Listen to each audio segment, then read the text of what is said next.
دنیا کی جو تعلیم ہے اس سے بھی محروم ہے، یہ ذرا بتائیں گے کیسے ٹھیک ہو؟ سب سے پہلے ہمارے جو حکمران طبقہ ہے ان کو اس چیز کو واضح کر لینا چاہیے کہ جو ہم پلاننگ کریں، ہمارے بعد جانے کے بعد جو بھی اسٹیٹ، جو بھی حکومت، جو بھی قیادت آ جائے وہ اسی کام کو، اسی پلاننگ کو لے کر کے آگے چلے۔ اچھا، قطع کلامی کی معذرت ڈاکٹر صاحب، کلچر یہ بھی فاروق بھائی کہ ایک حکومت یہاں سے جائے گی تو وہ ایسا یہاں پر سامان کر کر جائے گی کہ جو دوسری گورنمنٹ آئے گی نا اس کو ٹھیک کرتے کرتے کرتے 4 ساڑھے 4 5 سال اس کے نکل جائیں گے، تو فرمائیں گے کہنے کا یہ سوچ مقصد آپ یہ کی؟ تھا کہ جو بھی حکومت جائے پلاننگ ملکی لیول پر ایسی ہونی چاہیے، سینٹ کے اندر یا کہیں بھی ایسی ہونی چاہیے کہ ایسا نظام بنا دیا جائے کہ جو بھی حکومت ہو، کسی بھی فکر کی ہو، کسی بھی طریقے کی حکومت آ جائے کوئی بھی ہو، تو وہ اس پلاننگ کو لے کر کے آگے چلے گی۔ ٹھیک، یہ نہیں کہ اس پلاننگ کو ہٹا کر کے سائڈ پر رکھ دے، اپنی مرضی سے کوئی کام کرنا شروع کر دے، پھر دوسری حکومت آ جائے وہ اس کی پلاننگ کو ہٹا کر کے شروع کر دے، تو ہم کیا کریں، ہر سال، ہر 5 سال کے بعد ہم زیرو سے پھر اسٹارٹ کرتے ہیں۔ جو دوسری حکومت آتی ہے وہ بھی زیرو سے شروع کرتی ہے۔ اس کا مقصد یہ ہے کہ ہم کوئی یعنی خاطر خواہ کام نہیں کر رہے ملک کے لیے، عوام کے لیے، اپنی قوم کے لیے۔ تو سب سے پہلے ہمارے حکمرانوں کو اور ہمارے جو مقننہ ادارے ہیں ان کو کوئی فریم ورک بنانا چاہیے کہ ہماری حکومت جو ہے آئے، یہ کام کرے، اس کے جانے کے بعد جو دوسری حکومت ہے اس کے چھوڑے ہوئے کام کو آگے بڑھائے، تب جا کر کے ہمارا ملک جو ہے ترقی کی راہ پر گامزن ہو سکتا ہے، ہماری معیشت مستحکم ہو سکتی ہے۔ دوسری چیز یہ ہے کہ ہم دیکھتے ہیں کہ ہمارے جو حکمران طبقہ جو ہمارے اوپر حکمرانی کر رہا ہوتا ہے ان کے اندر اتنی پوٹینشیل نہیں ہوتی کہ وہ ان اداروں کے اعتبار سے صحیح طریقے سے کوئی قانون بنا پائے۔ معیشت دان جتنے بھی ہیں تو معیشت کے اعتبار سے ان کو، آپ کو، ہم کو، سب کو پتہ ہوتا ہے، ٹھیک ہے، معاشرتی طور پر ان کو اس حوالے سے کچھ معلومات نہیں ہوتی، جو معاشرے کو ضرورت ہوتی ہے وہ ان کو علم نہیں ہے۔ تو سب سے پہلے کہ اس کے اوپر فریم ورک کام کرنا چاہیے کہ معاشرے کو کن چیزوں کی ضرورت ہے، ملک کو بڑھانے کے لیے، ترقی کے لیے کس چیز کی ضرورت ہے، اس کے اوپر پلاننگ کریں۔ 5 سال کوئی بھی حکومت آ جائے اس کے اوپر کام کرے، اس کے بعد دوسری حکومت آئیں، اسی چیز کو تسلسل کو آگے لے کر کے چلیں، تو ممکن ہے جو پاکستان ہے ترقی کے راہ پر گامزن ہو جائے، 5 سال 10 سال کے اندر ترقی کرے۔ ورنہ ایسے چلتا رہے گا، ہر حکومت آئے گی اکیلے کے کام کو چھوڑ کر کے نئے طریقے سے شروع کریں گے تو یہ ترقی کبھی جو ہے نا ہمارے ملک کو نصیب نہیں ہوگی۔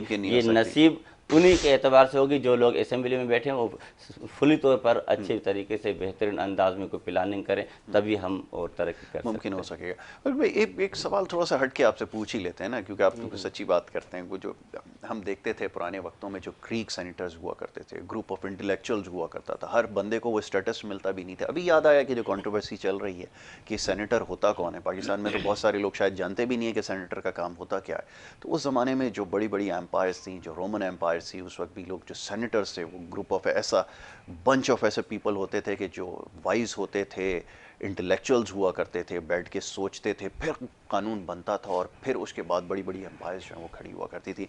ادھر 5 کروڑ سے ریٹ اسٹارٹ ہو رہا ہے، وہ اگلے دن میں نظر آیا ہے ایم پی اے پیسے لے رہا ہوا، تو 70 کروڑ تک جو ہے وہ کل خبر چل رہی تھی جو ریٹ پہنچ گیا۔ یہ آپ کا کلچر ہے، فرمائیے اس سے کیا نتائج نکل سکتے ہیں؟ آپ اور میں تو چلے اس کے بڑے سخت بات یہ ہے یاسر بھائی، میں ہمیشہ کہتا ہوں کہ یہ سسٹم کا مطلب یہ ہے، موجودہ system is equal to nepotism and corruption, ٹھیک ہے۔ آپ دیکھیں کہ امریکن سینیٹر کو فنڈ ملتے ہیں وہ نالیاں روڈیں بنانے کے لیے، کیا ٹرکی میں فنڈز ملتے ہیں، کیا رشیا میں فنڈز؟ نو۔ یہ پرابلم دیکھیے، ان کا کام قانون سازی ہے، یہ انٹلیکچوئلس، ان کو انٹلیکچوئل کی ضرورت نہیں ہے جو قانون سازی کریں۔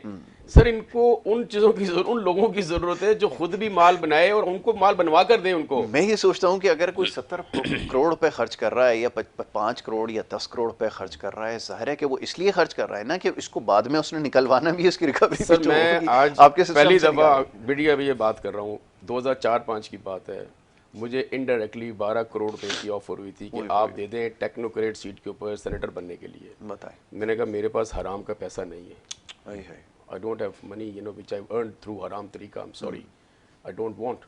مجھے کیوں چاہیے سینیٹرشپ؟ کیا کرنا ہے میں نے پھر اتنا پیسہ خرچ کر؟ اب چیز کیا ہے کہ یہ 2004-05 کا ریٹ ہے، 70 کروڑ بالکل صحیح ریٹ ہے، اگر پیرٹی کریں آپ تو روڈ ریٹ ٹھیک ہے، وہ ٹھیک ہے نا، ان کے گھوڑے ہیں، سارے ہیں، بکتے ہیں۔ دیکھیے پرابلم